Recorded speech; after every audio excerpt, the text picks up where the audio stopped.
அவர்களுக்கு உச்ச நீதிமன்றம் 2 வாய்ப்புகளை வழங்கி இருக்கிறது.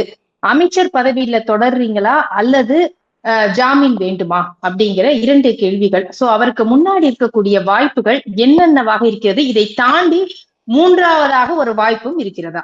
நிச்சயமா இருக்குதுங்க. இது சுப்ரீம் கோர்ட் கட்ட பஞ்சாயத்தை நடத்துது. எதற்காக ஒரு நபரை வந்து என்லார்ஜ் பண்றோம், ஒரு பெயில் என்லார்ஜ் பண்றோம்.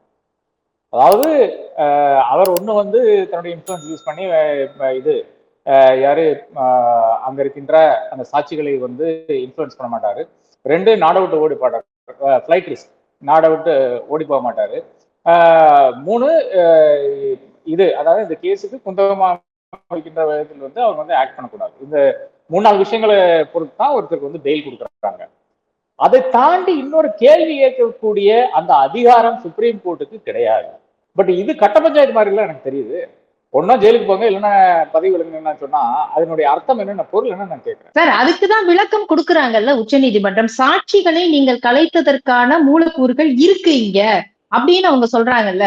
நீங்க வந்து ஜாமீன் கேட்டப்ப அமைச்சர் கிடையாது, ஜாமீன் வாங்கினதுக்கு அப்புறமாக 2 நாட்கள்லயே ஏன் அமைச்சர் பதவி கொடுக்கப்பட்டது உங்களுக்கு அப்படிங்கிற கேள்வி அவங்க எழுப்புறாங்கல்ல.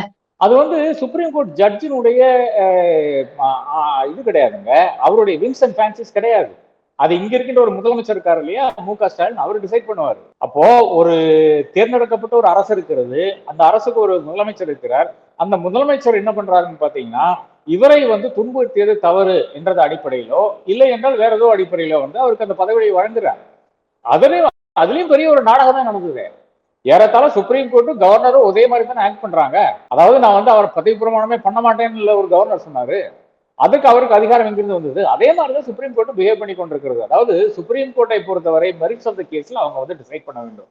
அவர்களை பொறுத்தவரை அவர்கள் வந்து இவர், அதாவது இந்த இன்னைக்கு அக்யூஸ்டா இருக்கின்ற செந்தில் பாலாஜி வந்து விட்னஸை இன்ஃப்ளூயன்ஸ் பண்றாரு என்ற அந்த ஒரு நிகமனத்துக்கு, அந்த ஒரு இன்ஃபரன்ஸுக்கு அவர்கள் வந்துவிட்டால் தாராளமாக அவருடைய பெயில் கேன்சல் பண்ணலாம். அது தவறே கிடையாது.